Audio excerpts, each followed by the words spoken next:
আয়াতুল কুরসির আমল করো চাঁদপুরের মুসলমানেরা। আয়াতুল কুরসির আমলটাকে তুমি কন্টিনিউ করা আরম্ভ করে দাও। ফজরের নামাজের পরে, জোহরের পরে, আসরের পরে, মাগরিবের পরে, এশার নামাজ আদায় করার পরে আয়াতুল কুরসি পড়নেওয়ালা জান্নাতে চলে যাবে। বলে মরতে দেরি হবে, আমার মাওলার জান্নাতে যাইতে দেরি হবে না।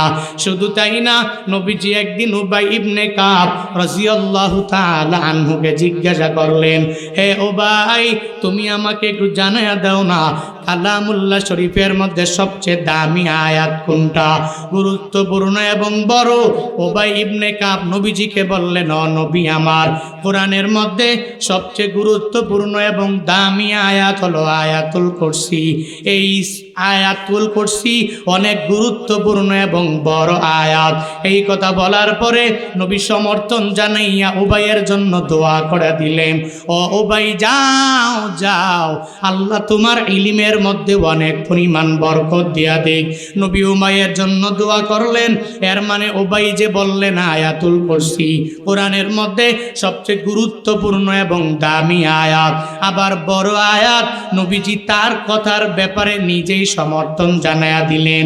আয়াতুল কুরসির আমলটা বান্দা কন্টিনিউ করা লাগবে। একটু আগে আমি যে বললাম কারা কারা পারে হাত উঠাইলেন, মাত্র 50% হবে না, 40% মনে হয় লোকেরা হাত উঠাইয়া বললেন আয়াতুল কুরসি পারেন। আর অনেকেই এই আয়াতুল কুরসি জব্দ করতে পারেন নাই, মুখস্থ করতে পারেন নাই, হিফজ করে নিজের অন্তরের মধ্যে ঢুকাইয়া নিতে পারেন নাই। কপাল বড় খারাপ আমগো বাংলাদেশের মুসলমানেরা আল্লাহর কোরআন থেকে ফ্রি টাইমে একটা সূরা মুখস্থ করতে পারে না, একটা আয়াত মুখস্থ করে না। ফ্রি টাইমে অপরাধী অপরাধী মানিকে মাগে হিতে যত ইন্ডিয়ান গান আছে এগুলা দেখে দেখে মুখস্থ করে করে করে করে রাস্তার মধ্যে বলে বলে বেড়ায় আসে না না। কি পরিমাণ কপাল পড়েছে তোমার, কি পরিমাণ মুসলমান তুমি হয়ে গেলা। একটু কপালটারে নিজেও যদি যায় মসজিদের মধ্যে লাগাইয়া ওই জায়গাও যদি একটু চিন্তা ভাবনা করে নাও, হায় হায় আমি তো আমল করতে পারি না, আমি তো আয়াতগুলো যুক্ত করতে পারলাম না। কন্টিনিউ আমল হুজুরেরা বলে করলে অনেক ফায়দা হয়ে যাবে, এগুলা তো আমি করতে পারলাম না। একটা বারের জন্য তো বালিশের সঙ্গে মাথাটা লাগাইয়া একটু চিন্তা ভাবনা করতেও তো পারলেন না। আবার কেমন হয়ে গেলেন, নিজেও তো কোরআন নিজে পড়তেও জানেন না, আমলও করেন না। নিজের একটা ছেলে আছে, ওই ছেলেটারে মাদ্রাসার মধ্যেও দেওয়া যায় না। নিজের একটা মেয়ে আছে, ওই মেয়েটারেও মাদ্রাসার মধ্যে পড়াইতে পারেন না। ওই নিজের একটা নাতি আছে, ইন্সপায়ার করার জন্য তাকে মাদ্রাসায় পাঠাইতে পারেন না। নিজের একটা নাতিন আছে, তাকেও ইন্সপায়ার করে করে মহিলা মাদ্রাসার মধ্যে দিতে পারলেন না। এই জন্য তো হুজুরেরা বারবার বারবার বিভিন্ন ওয়াজে বিভিন্ন মাহফিলে আমগো মসজিদের খতিবেরাও বারবার বারবার আমারে আপনারে পায়ে ধরে ধরে হাতে ধরে ধরে বারবার বলে, একটা ছেলেরে যদি মাদ্রাসার মধ্যে পড়াইয়া দেন, ওই ছেলে মাদ্রাসায় পড়ে হাফেজে কোরআন হইয়া আপনার বাসায় আসবে। আর একদিন যদি আপনি বলেন, ও ছেলে আমার আয়াতুল কুরসির আমল তুমি আমার একটু শিখায়া দাও, ওই ছেলে তো অটোমেটিক্যালি আয়াতুল কুরসি পড়ে পড়ে আপনার সামনে পাঠ করে আপনারে শিখাইয়া দিয়া দিবে। কিন্তু আয়াতুল কুরসি নাম শুনেন নাই? কারা কারা একদম সহি শুদ্ধ করে পারেন একটু হাত তোলেন তো। আয়াতুল কুরসি পারেন তো? ইনশাআল্লাহ, মাশাআল্লাহ, মাশাআল্লাহ। আল্লাহ পাক বাকি সবাইকেও শিখার তৌফিক দান করুক। আরো জোরে পড়েন, সবাই শিখতে হবে। একটা দামি আয়াত, কেমন দামি, যেটার দাম আল্লাহ পাক নিজেই বাড়াইছেন। কেন? আয়াতুল কুরসি দেখি কথা। সূরা বাকারার সবচেয়ে বড় সূরা, সূরা বাকারার মধ্যে সবচেয়ে গুরুত্বপূর্ণ এবং কোরআনের মধ্যে সবচেয়ে বড় আয়াত আয়াতুল কুরসি। এই আয়াতুল কুরসি অনেক দামি হওয়ার একমাত্র কারণ হলো আল্লাহ পাকের গুণাবলী এই আয়াতে বর্ণনা করা হয়েছে। আল্লাহ নিজেই বর্ণনা করেছেন যে আমার গুণাবলী কি কি, আমি আল্লাহ কয়জন। এক নাম্বার, দ্বিতীয়ত হলো আমি আল্লাহ আগে ছিলাম এখন আছি কিনা, ভবিষ্যতে থাকবো কিনা, এটা আমি আল্লাহর থাকা না থাকার ব্যাপারে গ্যারান্টি। এরপরে আমি আল্লাহ ঘুমাই কিনা, এরপরে আসমানের নিচে জমিনের উপরে সবকিছুর মালিককে, এরপরে সুপারিশ হাসরের ময়দানে করতে পারবে কারা, আল্লাহর অনুমতি ছাড়া পারবে কিনা, এরপরে আল্লাহর ইলিম কি পৃথিবীর কোনো ইলিমওয়ালা পরিবেষ্টন করতে পারবে কিনা, আল্লাহ কি পরিমাণ বড়, আল্লাহর কুরসিটা কি পরিমাণ বড়, এই সব বিষয়ে আয়াতুল কুরসির মধ্যে বর্ণনা করেছেন কে? শুধু তাই না, এই আয়াতটাই শুধু দামি না, সূরা হাশরের শেষ 3 আয়াত ওটাও দামি না কম দামি? যে ব্যক্তি কন্টিনিউ আমল চালু করবে, আসকারুস সাবাহি ওয়াল মাসা, সকাল সন্ধ্যার আমল হিসাবে এই আমলগুলো কন্টিনিউ করবে, ওই ব্যক্তিগুলো আল্লাহর কাছে অনেক পরিমাণ দামি হয়ে যাবে। কি পরিমাণ দামি? ওটা সূরা হাশরের শেষ 3 আয়াতের একটা ফায়দা, আয়াতুল কুরসি পড়নেওয়ালার ফায়দা একটু শুনলেই বোঝা যাবে কি পরিমাণ দাম পাওয়া যায়। মান ক্বালা হিনা ইউসবিহু সালাসা মাররাতিন আউযু বিল্লাহিস সামিউল আলিম মিনাশ শাইতানির রাজীম ওয়া ক্বারা সালাসা আয়াতিন মিন আখিরি সূরাতিল হাশর ওয়াক্কালাল্লাহু বিহি ৭০,০০০ মালাকি ইউসাল্লুনা আলাইহি হাত্তা ইউমসিয়া ওয়া ইন মাতা ফি যালিকাল ইয়াউমি মাতা শাহীদা ওয়া ইন ক্বালাহা হিনা ইউমসি কানা বিতিলকাল মানজিলা। রাহমাতুল লিল আলামিন বলেন, হ্যাঁ উম্মত আমার, যদি আউযু বিল্লাহ সঙ্গে 3 বার মিলাইয়া সূরা হাশরের শেষ 3 আয়াত যদি ফজরের নামাজের পরে পড়তে পারো, কি পরিমাণ ফায়দা হবে। আল্লাহ পাক মায়া করে তুমি যদি ফজরের নামাজটা পড়ে আমল করতে পারো, দামি দামি দামি নূরের তৈরি ৭০,০০০ ফিরিস্তা, ওই ফিরিস্তা তোমার রহমতের মাগফিরাতের দোয়া করার জন্য আল্লাহ সন্ধ্যা পর্যন্ত তোমার জন্য লাগায়া দিবে। শুধু তাই না, ফজরের নামাজের পরে যদি বান্দা তুমি এই আমলটা করে নাও, যদি কন্টিনিউ ভাবে বান্দা আমলটা করতে পারো, কি পরিমাণ ফায়দা। বলে সন্ধ্যা পর্যন্ত আল্লাহ পাক যদি তোমার মরণটা স্বাভাবিক মরণ হয়ে যায়, ফজরের নামাজের পরে এই আমল করে মানুষগুলো জীবিকা নির্বাহের জন্য চলে যায়। ইদা কুদিয়াতিস সালাহ ফান্তাশিরু ফিল্লাহ, আল্লাহ পাকের আদেশ পাইয়া ফজরের নামাজের পরে বান্দা মসজিদের মধ্যে বসে থাকে না, জীবিকা নির্বাহের জন্য মাঠে ময়দানে দৌড়াইয়া যায়। যেই বান্দা রিক্সা চালক ও রিক্সা নিয়ে বের হয়ে যায়,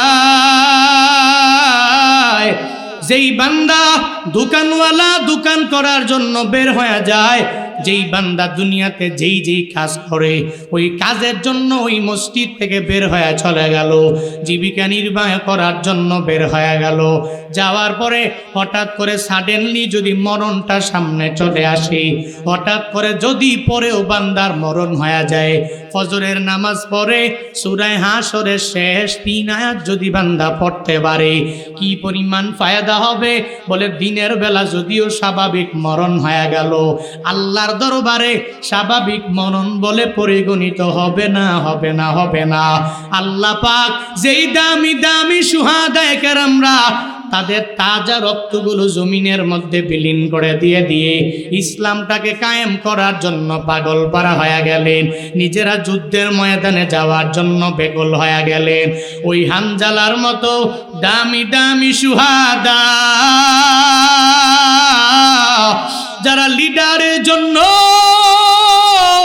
নিজের তাজা রক্তগুলো জমিনের মধ্যে বিলীন করে দেয় নাই যারা যারা দুনিয়াতে ইসলাম কায়েম করার জন্য তাজা রক্তগুলো জমিনে বিলীন করে দিয়ে গেল, ওই দামি দামি সোহাদায়ে কেরামরা শহীদ হওয়ার পরে এদের যেই পরিমাণ প্রতিদান এদের কপালে জুটে গেল, বলে সূরা হাশরের শেষ 3 আয়াত ফজরের নামাজের পরে আমার যে উম্মত পড়বে, ও যদি সন্ধ্যার আগেও যদি ওর মরণ হয়ে যায়, ওই মরণ যদিও স্বাভাবিক মরণ দেখা যায়, কিন্তু স্বাভাবিক মরণ হবে না, আল্লাহ পাকের দরবারে শহীদি মরণ হিসাবেই পরিগণিত হয়ে যাবে।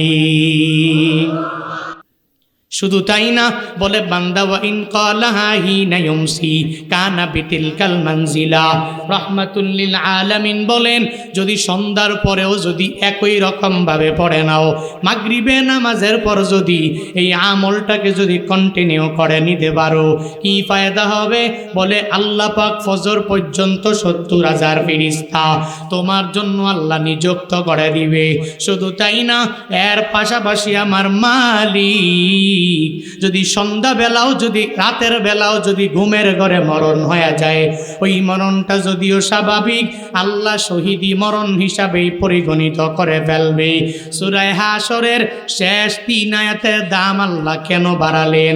এই আয়াতের মধ্যে আল্লাহ পাকের গুণগান আল্লাহ নিজে গাইলেন। শুধু তাই না, ওই আয়াতুল কুরসি পরে পরে দেখ, যেই আয়াতুল কুরসির মধ্যে আল্লাহ পাক নিজের বর্ণনাগুলো কি সুন্দর করে আল্লাহ করলেন, আল্লাহর পরিচয়গুলো আল্লাহ সুন্দর করে জানায়া দিলেন। আয়াতুল কুরসিও যদি কোনো বান্দা কন্টিনিউ আমলের মধ্যে নিয়ে আসতে পারে, ফজরের নামাজের পরে, জোহরের নামাজের পরে, আসরের নামাজের পরে, মাগরিবের পরে, এশার পরে, মানে 5 ওয়াক্ত নামাজ আদায় করার পরে যেই বান্দাগুলো আয়াতুল কুরসি পড়বে, কি পরিমাণ ফায়দা হবে। নবীজি বলেন, মান করোয়া আয়াতুল কুরসি দুবুরা কুল্লি সালাতিম মাকতুবা। আমার যে উম্মতেরা 5 বেলার নামাজের পর আল্লাহর গুণাবলী সম্বলিত আয়াতুল কুরসি আমার যে উম্মতেরা পড়ে নিবে, কি পরিমাণ ফায়দা। লাম ইয়ামনাহু মিন দুকুলিল জান্নাহ ইল্লা আইয়ামুতা। বলে ওই বান্দা পড়নেওয়ালা বান্দা বলে মরে না তো জান্নাতে যায় না। এর মানে হলো জান্নাতে যাওয়ার প্রতিবন্ধকতা হলো মৌত, মানে মৃত্যু। বান্দা মরতে দেরি হবে, আমার মাওলার জান্নাতে যাইতে দেরি হবে না। আতিনা ফি দারে দুনিয়া না হাসান, আতিনা ফি দারে উকবা না হাসান, ইয়া গিয়াসাল মুস্তাগীসিনা দিনা লফদি খারা বিল উলুমে ওয়াল গিনা। হর গরিদে নেকো তু তৈয়ার হ্যায়, না মাঙ্গে উস তু বেজার হ্যায়। আয়াতুল কুরসির আমল করো চাঁদপুরের মুসলমানেরা। আয়াতুল কুরসির আমলটাকে তুমি কন্টিনিউ করা আরম্ভ করে দাও। ফজরের নামাজের পরে, জোহরের পরে, আসরের পরে, মাগরিবের পরে, এশার নামাজ আদায় করার পরে আয়াতুল কুরসি পড়নেওয়ালা জান্নাতে চলে যাবে। বলে মরতে দেরি হবে, আমার মাওলার জান্নাতে যাইতে দেরি হবে না। শুধু তাই না, নবীজি একদিন উবাই ইবনে কাব রাদিয়াল্লাহু তাআলা আনহুকে জিজ্ঞাসা করলেন, হে উবাই, তুমি আমাকে একটু জানায়া দাও না, কালামুল্লাহ শরীফের মধ্যে সবচেয়ে দামি আয়াত কোনটা, গুরুত্বপূর্ণ এবং বড়? উবাই ইবনে কাব নবীজিকে বললেন, ও নবী আমার, কোরআনের মধ্যে সবচেয়ে গুরুত্বপূর্ণ এবং দামি আয়াত হলো আয়াতুল কুরসি। এই আয়াতুল কুরসি অনেক গুরুত্বপূর্ণ এবং বড় আয়াত। এই কথা বলার পরে নবী সমর্থন জানাইয়া উবাইয়ের জন্য দোয়া করে দিলেন, ও উবাই যাও যাও, আল্লাহ তোমার ইলমের মধ্যে অনেক পরিমাণ বরকত দিয়া দিক। নবী উবাইয়ের জন্য দোয়া করলেন। এর মানে উবাই যে বললেন আয়াতুল কুরসি কোরআনের মধ্যে সবচেয়ে গুরুত্বপূর্ণ এবং দামি আয়াত, আবার বড় আয়াত। নবীজি তার কথার ব্যাপারে নিজেই সমর্থন জানায়া দিলেন। আয়াতুল কুরসির আমলটা বান্দা কন্টিনিউ করা লাগবে। একটু আগে আমি যে বললাম কারা কারা পারে হাত উঠাইলেন, মাত্র 50% হবে না, 40% মনে হয় লোকেরা হাত উঠাইয়া বললেন আয়াতুল কুরসি পারেন। আর অনেকেই এই আয়াতুল কুরসি জব্দ করতে পারেন নাই, মুখস্থ করতে পারেন নাই, হিপস করে নিজের অন্তরের মধ্যে ঢুকাইয়া নিতে পারেন নাই। কপাল বড় খারাপ আমগো বাংলাদেশের মুসলমানেরা আল্লাহর কোরআন থেকে ফ্রি টাইমে একটা সূরা মুখস্থ করতে পারে না, একটা আয়াত মুখস্থ করে না। ফ্রি টাইমে অপরাধী অপরাধী মানিকে মাগে হিতে যত ইন্ডিয়ান গান আছে এগুলা দেখে দেখে মুখস্থ করে করে করে করে রাস্তার মধ্যে বলে বলে বেড়ায় আছে না না। কি পরিমাণ কপাল পড়েছে তোমার, কি পরিমাণ মুসলমান তুমি হয়ে গেলা। একটু কপালটারে নিজেও যদি যায় মসজিদের মধ্যে লাগাইয়া ওই জায়গাও যদি একটু চিন্তা ভাবনা করে নাও, হায় হায় আমি তো আমল করতে পারি না, আমি তো আয়াতগুলো যুক্ত করতে পারলাম না।